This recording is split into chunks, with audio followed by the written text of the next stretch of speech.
In today's quick video, we will look at how to prune tomato plants for the best possible yield.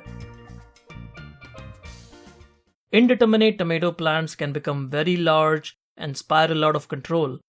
Pruning not only helps control the size of the plant, but also channelizes the energy of the plant into developing more fruit rather than leaves and stems.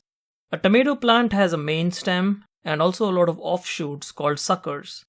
These suckers or side shoots can be easily removed by pinching them off, as you see here. You can also use pruners for this purpose. This is an indeterminate tomato variety that is being pruned. You can leave one or two main stems on the plant. I have seen no difference in tomato production by leaving either one or two main stems. Pruning is generally done for indeterminate tomato varieties, but I sometimes prune determinate tomato varieties as well, especially if I'm growing them in containers.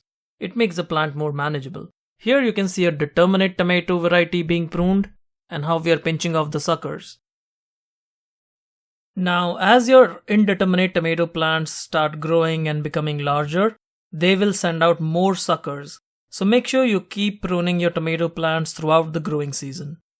And whether you're growing indeterminate or determinate tomato varieties, make sure that the base of the plant is clear, prune all the leaves and remove the suckers at the base of the plant, and that will drastically reduce the number of insects and diseases your tomato plant will get. If you like this video, do check out these two other videos on the best tomato growing tips as well as a guide to using different tomato cages. We'll see you again soon. Happy gardening!